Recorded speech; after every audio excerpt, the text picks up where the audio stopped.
జరుగుతున్నటువంటి అరాచకాలను గురించి, అకృత్యాలను గురించి, భగవంతుని ఆలయంలో జరుగుతున్న అపచారాలను గురించి ప్రజలకు మేలైనటువంటి రీతిలో సమాచారం అందించాలా, భగవంతుడి ఆలయంలో రాజకీయ వ్యవహారాలను అరికట్టాలా అన్నటువంటి సత్సంకల్పంతో వైఎస్ఆర్ కాంగ్రెస్ పార్టీ కావచ్చును,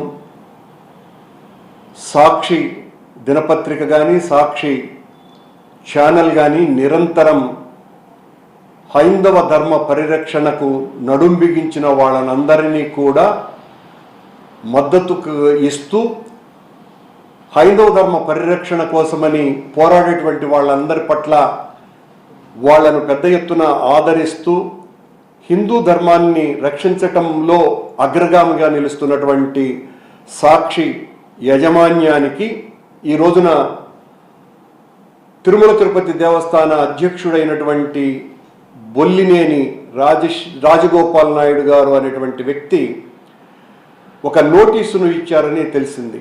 ఆ నోటీసులో ఆయన నిష్పాక్షికమైనటువంటి సేవ టీటీడీకి చేస్తున్నందుకు గాను తాను ఎనలేనటువంటి నీతి నిజాయితీలతో దేవస్థాన ప్రతిష్ట ఇనుముడింపజేసే విధంగా పనిచేస్తున్నందుకు గాను పనిగట్టుకొని సాక్షి యాజమాని అయినటువంటి భారతి గారి మీద పరువు నష్టం, అందులోనూ కూడా నాకు జరిగినటువంటి నష్టం ఎనలేనటువంటిది, అంటే ఎంత చెప్పినా తక్కువ అంటూనే 10 కోట్ల రూపాయలకు దావా వేస్తున్నాను అని ఆయన పంపించినట్టుగా మాకు అందినటువంటి సమాచారం. ఈ బొల్లినేని రాజగోపాల్ నాయుడు గారు టీటీడీ అధ్యక్షులైనప్పటి నుంచి కూడా టీటీడీ ప్రతిష్ట నిరంతరం దిగజారుతూ, ఇక దిగజారటానికే వీలు లేనంతగా దాని స్థాయిని దించేసినటువంటి వ్యక్తిగా పేరెన్నికలో ఆయన ముందు వరుసలో ఉన్నారు. ఈయన బాధ్యతలు చేపట్టక పూర్వం ఆయన సొంతంగా ఆయనకు ఒక టీవీ ఛానల్ ఉంది కాబట్టి తనకు కావలసినటువంటి భజన చేసేటువంటి వాళ్ళు మీడియా మిత్రులందరితోనూ కూడా మొత్తం టీటీడీనంతా కూడా ప్రక్షాళన చేస్తాను, అక్కడంతా కూడా అవినీతి కళంకితమైపోయింది, ప్రక్షాళన చేయాల్సినటువంటి అవసరం ఉన్నది, దాన్ని పునీతం చెయ్యాలా, నేనైతేనే కడిగిన ముత్యంలాగా మొత్తం అంతా కూడా ఆ టీటీడీ అనేటువంటి అపభ్రంశ పట్టినటువంటి ఆ ఆలయ ప్రతిష్టను ఇనుమడింపజేస్తాను అని రకరకాలుగా ఆయన ఏమేం చేయబోతున్నారు అన్నటువంటి విషయాలను పెద్ద ఎత్తున ఆయన మాట్లాడటం జరిగింది. ఆయన పగ్గాలు చేపట్టిన తరువాత వరుసగా 1 కాదు 2 కాదు కొన్ని పదుల దుస్సంఘటనలు కొండ మీద టీటీడీ పరిపాలనకు సంబంధించి చోటు చేసుకున్నాయి. అందులో ప్రధానంగా ఏ నీళ్లతో స్నానం చేస్తే పాప పరిహారం అవుతుంది అని అనుకుంటామో అలాంటి భగవంతుని ఆలయానికి సంబంధించి అత్యంత ప్రతిష్టాత్మకమైనటువంటి పాప వినాశనంలో బోట్లు తిరిగి ఎందుకు తిరుగుతున్నారో కూడా సరైనటువంటి సమాధానం చెప్పకుండా అక్కడ బోట్ల షికారు చేసినటువంటి దుస్సంఘటనను ఎవ్వరూ కూడా మర్చిపోలేరు. అలాగే 6 మంది వైకుంఠ ఏకాదశి పర్వదినాన వైకుంఠానికి వెళ్ళిపోయేటట్టుగా చేసినటువంటి సంఘటన కూడా ఈ బొల్లినేని గారు పగ్గాలు చేపట్టిన తరువాతనే తిరుపతిలో ఈ ఘటన చోటు చేసుకున్నది. దాదాపు 60 మందికి పైగా ఆ రోజున క్షతగాత్రులై మొత్తం హిందూ సమాజం అంతా కూడా ఆశ్చర్యచకితుల్ని చేసినట్టుగా మనకందరికీ కూడా తెలుసును. దానికి సంబంధించి ఉప ముఖ్యమంత్రి పవన్ కళ్యాణ్ గారు వెంటనే స్పందించి దీని మీద క్షమాపణలు చెప్పవలసినటువంటి అవసరం ఉన్నది. టీటీడీ యాజమాన్యం, ముఖ్యంగా టీటీడీ అధ్యక్షులు క్షమాపణ చెప్పాలంటే ఎందుకు చెప్పాలా అని ఒక గడుసరి సమాధానం ఇచ్చినటువంటి వ్యక్తి ఈ బొల్లినేని రాజగోపాల్ నాయుడు గారు. ఈయన హయాంలో కొండ మీద తాగుబోతులు గొడవ చేస్తూ దొరికినారు పోలీసు వాళ్ళకి, విజిలెన్స్ వాళ్ళకి. అక్కడ మందు సీసాలు అమ్ముతూ ఒక బెల్ట్ షాపే దొరికింది ఆ బాలాజీ కాలనీలో, ఆ కొండ మీద ఉన్నటువంటి చోట. ఇదంతా కూడా ఈయన పాప పరిహార ఫలితంగా, అంటే ఏదైతే అక్కడ ఉన్నటువంటి వ్యవస్థనంతా కూడా సమూలంగా మార్చివేస్తాను అని చెప్పిన తర్వాత అక్కడ ఉన్నటువంటి పరిస్థితుల్లో ఆయన తెచ్చినటువంటి మార్పులు, తాగుబోతులు కొట్లాడుకోవటం, ఆలయం ముందరనే రౌడీల వీరవిహంగం, బాలాజీ కాలనీలో ఒక బెల్ట్ షాపు దొరకటం, అక్కడ మందును ఇలా చూపించటం, క్యూ లైన్లలో భక్తుల అవస్థలు అన్నీ ఇన్ని కావని వాళ్ళు వీళ్ళు కాదు కోకల్లలుగా ప్రతిరోజు కూడా వాళ్లకు సంబంధించినటువంటి పత్రికలే రాయటం. ఈరోజు నిన్న కూడా కొండ మీద భక్తుల అవస్థలను గురించి, ఆ రకంగా వాళ్ళకి ఏ రకమైనటువంటి సదుపాయాలు కల్పించలేనటువంటి పరిస్థితి వచ్చింది అన్నటువంటి విషయం. అలాగే ఢిల్లీలో నిబంధనలకు వ్యతిరేకంగా, సాంప్రదాయాలకు, సంస్కృతులకి, ఆలయ సంస్కృతికి విరుద్ధంగా అక్కడ ఆ ఢిల్లీలో ఉన్నటువంటి వెంకటేశ్వర స్వామి ఆలయంలో నాగ ప్రతిష్ఠ చేయటం, ఇది కూడా బొలినేని గారి హయాంలోనే ఈ మధ్యనే జరిగింది అని విజిలెన్స్ వాళ్ళు కూడా రిపోర్ట్ ఇచ్చినటువంటి సంగతి. ఇది ప్రత్యేకంగా బయట పెట్టాల్సినటువంటి అవసరం లేదు.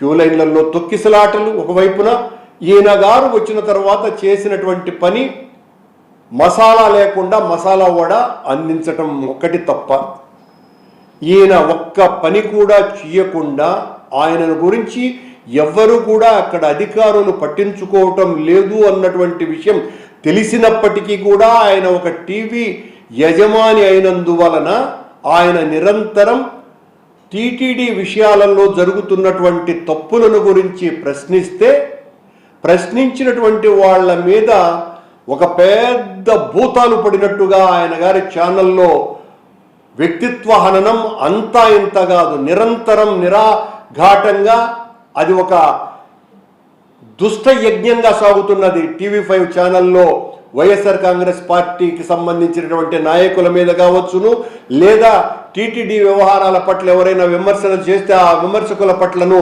వాళ్ళు మామూలుగా విమర్శలు చేయటం లే. నిజంగా ఈ రోజున బొలినేని గారు సాక్షి యాజమాన్యానికి ఇచ్చినటువంటి లీగల్ నోటీసులతో పోలిస్తే ఈ టీవీ5కు ప్రతినిత్యము కనీసం అంటే 5 నోటీసులు చొప్పున ఇప్పటికి కొన్ని వేల నోటీసులు ఇవ్వవలసినటువంటి అవసరం ఉన్నది.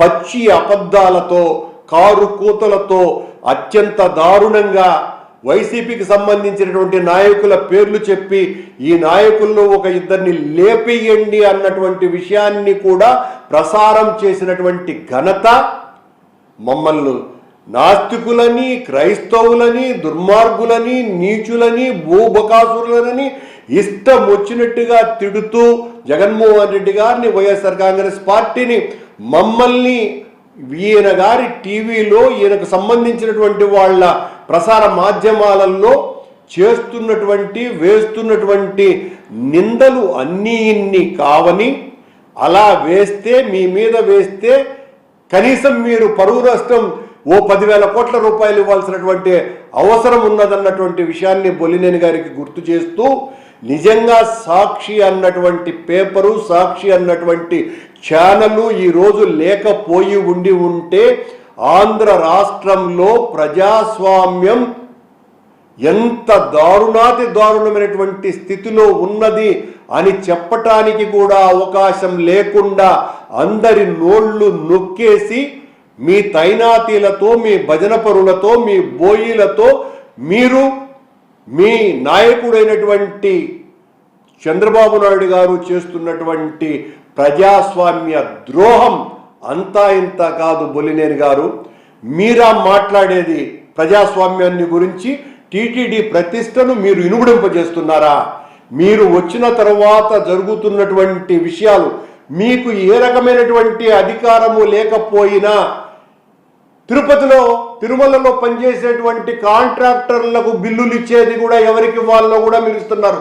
మీ సామాజిక వర్గానికి సంబంధించినటువంటి వాళ్లకు బిల్లులు ఇవ్వండి అని కూడా మీరు సంతకాలు చేసినటువంటివి కూడా బయటకు వచ్చినాయి. ఇది మీరు చేస్తున్నటువంటి కార్యక్రమాలు. అయినా మిమ్మల్ని పట్టించుకునే వాళ్ళు ఎవరు లేరు. అక్కడ మీ అధికారాన్ని గుర్తించే వాళ్ళు ఎవరు లేరు, మీకు గౌరవం ఇచ్చేటువంటి వాళ్ళు లేరు. నేను మొన్న అనవసరంగా ఒక తప్పు చేశా బొలినేని గారు, మిమ్మల్ని అందుకు నేను క్షమాపణ కూడా కోరుతున్నా. అదేంటంటే మీరు దఫేదార్కి ఎక్కువ, అటెండర్కు తక్కువ అని నేను అన్న, రికార్డ్ అసిస్టెంట్కు తక్కువ అని. నేను దాన్ని సవరించుకుంటున్నా. నిజానికి మీరు స్వీపర్కు ఎక్కువ, అక్కడున్న దఫేదార్కు తక్కువ. అది మీ స్థాయి అని అందరూ కూడా మాట్లాడుకుంటున్నారు. నేను సవరించి ఈ విషయాన్ని మీకు తెలియజేయాలని నిశ్చయించుకున్నా. ఇది నేనంటున్నటువంటి మాట కాదు సుమా. టీటీడీలో ఉన్న ప్రతి ఒక్కరూ మీ మీద, మీ మానసిక స్థితి మీద వాళ్లకున్నటువంటి అభిప్రాయం ఇదేనని తెలియజేస్తున్నా.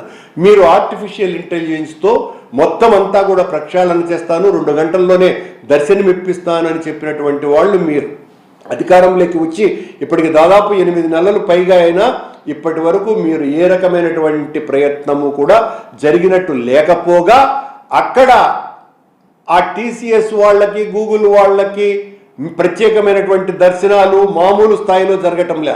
మీ ఆఫీసులో మీరు చెయ్యలేదు, నేను దర్శనాలను కల్పించుకోలేదు అని మీరు ఎన్ని మాటలు చెప్పినా, మీ సిఫారసులతో అడిషనల్ ఈవో ఆఫీసులో మీ మనిషి ఒకడు ఏ రకంగా అక్కడ దర్శనాలు మీ వాళ్లకు ఏ రకంగా చేస్తున్నారో తెలియనటువంటి విషయం ఎవ్వరికీ లేదు. అక్కడ ఉన్నటువంటి ప్రతి ఒక్క కింది స్థాయి అధికారి చెబుతున్నారు. అంతే కూడా కాకుండా మీ విలేకరి ఒకడు అక్కడే మీకు పిఏగా ఉంటూ, పిఎస్గా ఉంటూ ఎన్ని రకాలైనటువంటి తతంగాలు జరుపుతున్నారో మొత్తం అందరికీ కూడా తెలుసునున్నటువంటి విషయాన్ని కూడా గుర్తు చేస్తూ, మీరు ఈ రకమైనటువంటి మీ మీద ఏదో నిందారోపణలు చేసినారని చెప్పటం అంటే దెయ్యాలు వేదాలు వల్లించటం తప్ప మరొకటి కాదని, మీ ఉడత బెదిరింపులకు ఎవ్వరూ బెదరరని, మేము ప్రజాస్వామ్య పరిరక్షణకు, హైందవ ధర్మ సంస్కృతిని కాపాడటానికి, తిరుమల పవిత్రతను కాపాడటం విషయంలో ఏ రకమైనటువంటి త్యాగాలు చేయటానికైనా సిద్ధంగా ఉన్నామని, తిరుపతిలో గోవులు మరణించినాయి అంటే మీరు చేసినటువంటి యాగి అంతా ఇంత కాదు.